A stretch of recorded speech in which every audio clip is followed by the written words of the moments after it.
eh, que eso era como el signo de una separación del mundo en dos, los países capitalistas y los socialistas.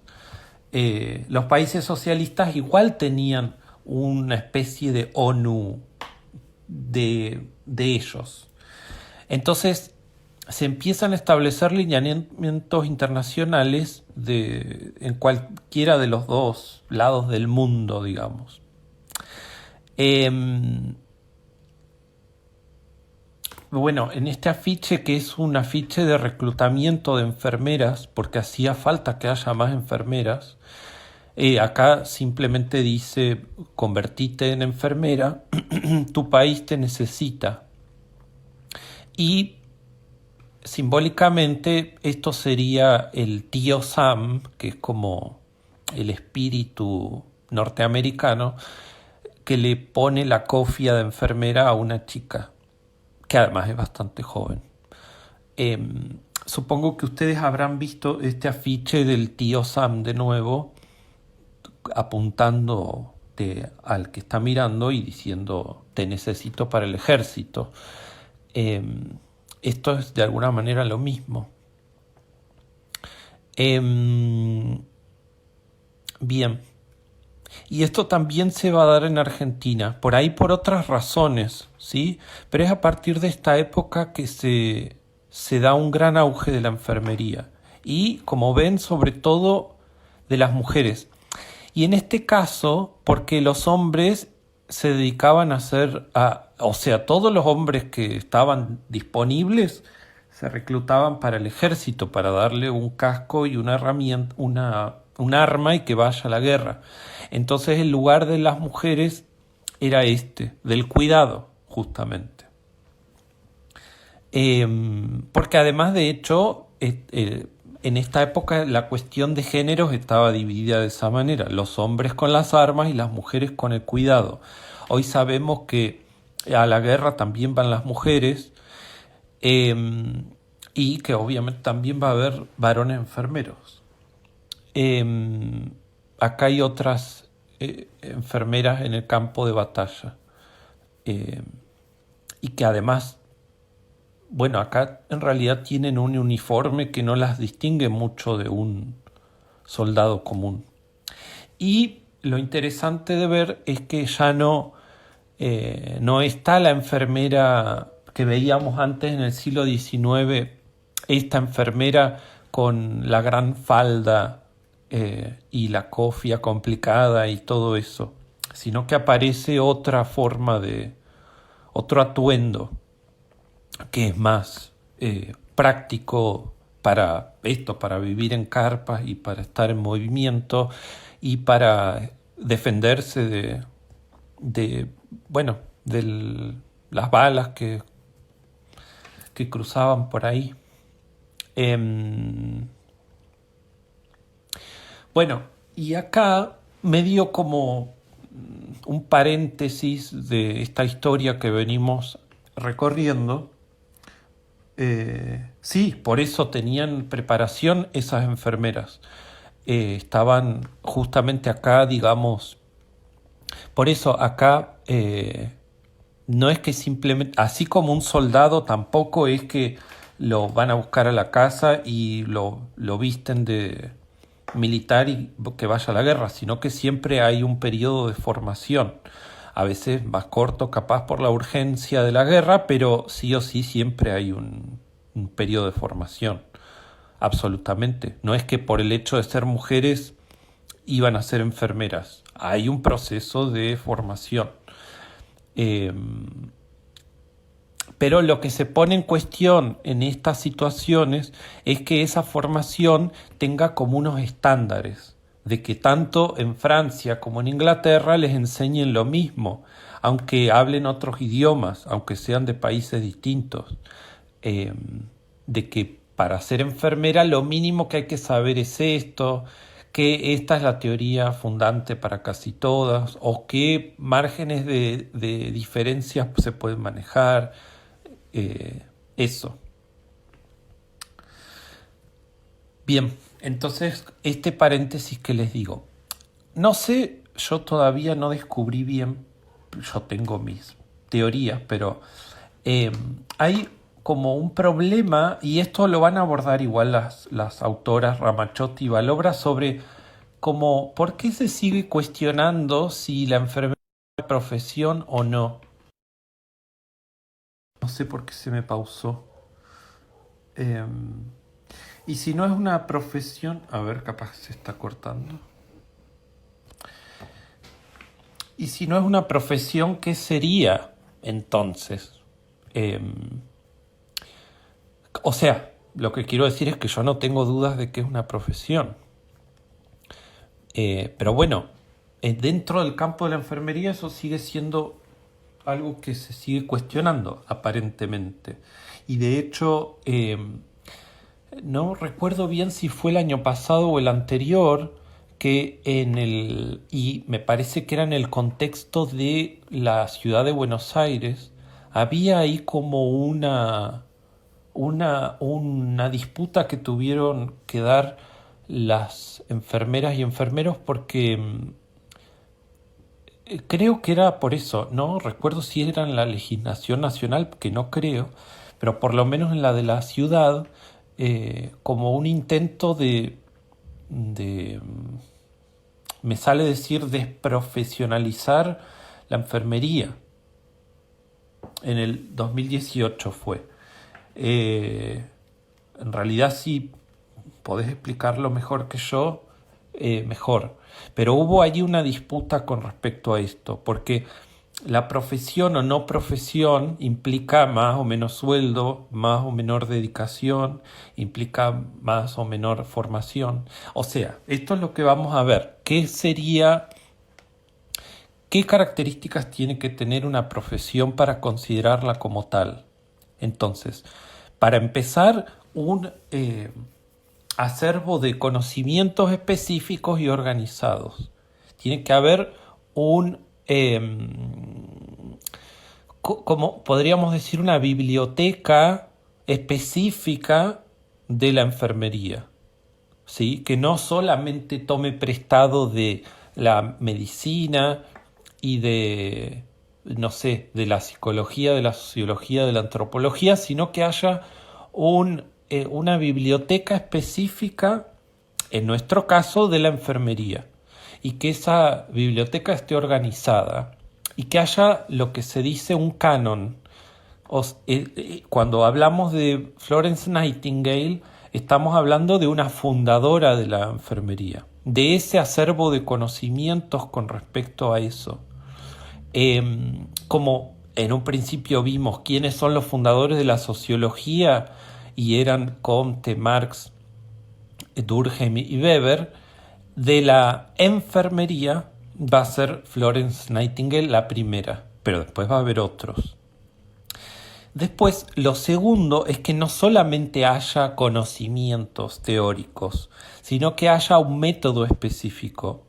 Cuando cuando hicimos un pequeño recorrido ahí sobre el origen de la sociología, veíamos que Comte solamente propuso lo que podría ser la sociología, pero no había un método ni nada.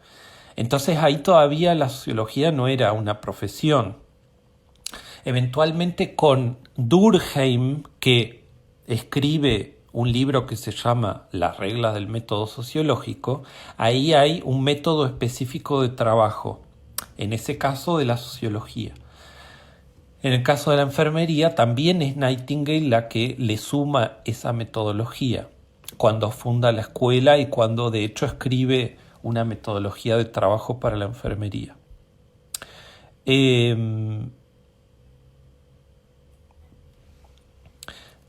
Tercero, que haya una escuela, ¿sí? Esto sería el tercer punto. Y esto es algo que también Nightingale funda. Que haya una formación, que no sea algo como, bueno, como que cada uno es autodidacta y que cada uno se maneje como le parece, en base a esos libros y a ese método, sino que haya una escuela de trabajo, donde la gente empieza a ser formada más o menos de la misma manera y que esa formación sea de nivel superior, que no sean unos tips, una cosita rápida, sino que sea una formación profunda de nivel superior en el sentido escolar, de que ustedes ahora en la universidad están en el nivel superior. Así se le llama, no es que estemos más arriba de nadie, sino que es nivel superior porque la secundaria es el nivel medio. Y creo que inicial se le llama no sé, no estoy seguro si a la escuela primaria y al jardín de infantes. O solamente al jardín de infantes. Pero quiero decirles que nuestro sistema educativo tiene nivel inicial, nivel medio y nivel superior. Nosotros en la universidad estaríamos en nivel superior. Los terciarios también son nivel superior. A eso se refiere con que haya una formación de nivel superior, que sea de un nivel terciario o universitario, para que eso sea una profesión. El cuarto punto es que tenga una cierta autonomía. Y esto a mí me parece que se refiere un poco a que yo pueda ejercer mi profesión de manera autónoma. Como, por ejemplo, los abogados o, bueno, los médicos también pueden tener su consultorio privado. Cualquier profesional supuestamente puede trabajar de manera autónoma. Un geólogo, aunque trabaje para una petrolera, puede trabajar como monotributista. Esto de que también se le llama freelance, los fotógrafos a veces trabajan freelance, que no están empleados, que no trabajan en relación de dependencia, sino que son autónomos. Y esto un enfermero también podría hacerlo. Y de hecho, cuando yo tengo el título de enfermero, yo puedo ir y, no sé, vacunar personas en sus domicilios sin que yo pertenezca a ninguna clínica, ni a ninguna asociación, ni nada. Yo al tener mi título puedo hacer esto de manera autónoma. Eso sería, y de hecho la enfermería trabaja de esa manera, también, aunque también trabaje en relación de dependencia. Pero en general también la autonomía nos puede hablar de esto, de que esté desligada de otra formación, de otro método, ¿sí? Y sobre todo, obviamente, de la medicina, que aunque va a estar ahí ligada, que sea otro campo. Claro, jardín de infantes es nivel inicial, pero no me acuerdo si la primaria también es considerada nivel inicial. Me parece que sí. Quinto punto, que para que sea una profesión, algo, tiene que tener un código de ética también. A esto también se le llama un código profesional, a eso se le llama. Que hayan ciertas pautas que guíen ese trabajo, pero no solo a nivel técnico, sino a nivel, de alguna manera, ideológico, podríamos decir.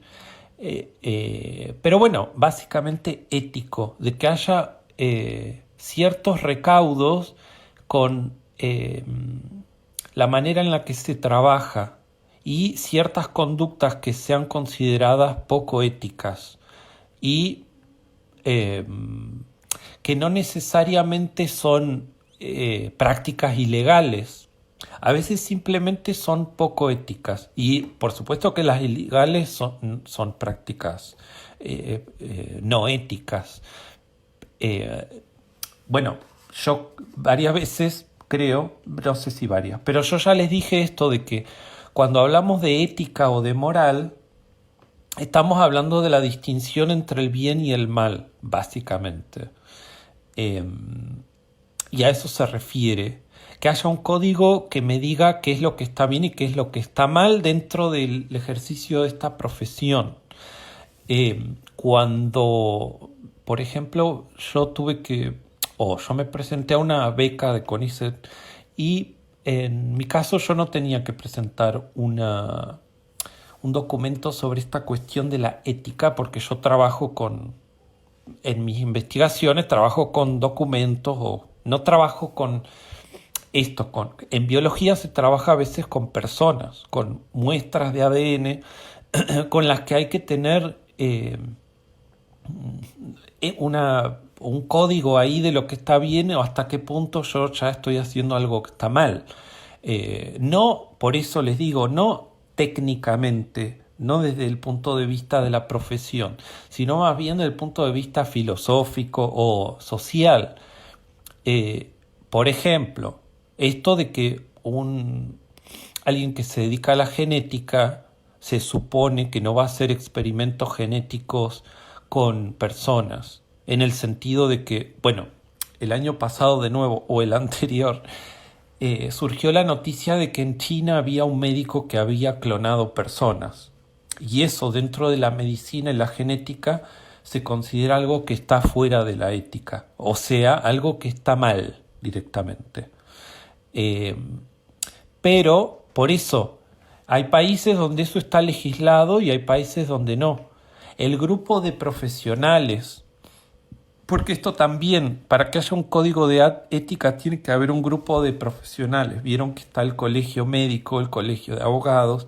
Estos colegios son estos grupos de profesionales que establecen un poco qué es lo que está bien y lo que está mal dentro del ejercicio de la profesión, y más allá de si está legislado o no, de si hay una ley que dice esto no se hace y esto sí. Más allá de eso hay un código de ética, un código profesional, porque ahí también se sabe qué es lo que suele ser un problema dentro de esas profesiones, y esos profesionales lo saben. Qué es lo que se suele hacer de mal, y tratar de estar atentos a eso. Que esa profesión constituya, que resulte en una contribución social. Creo que en el caso de la enfermería esto es clarísimo. O sea, ¿cuál es la contribución social de la enfermería?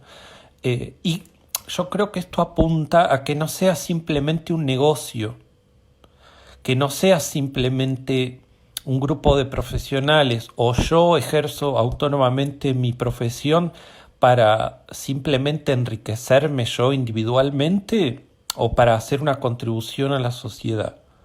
Y esto, por eso, un poquito se relaciona con este código de ética. Se supone que el objetivo de mi profesión es hacer una contribución a la sociedad, no enriquecerme como si yo hubiese puesto un kiosco.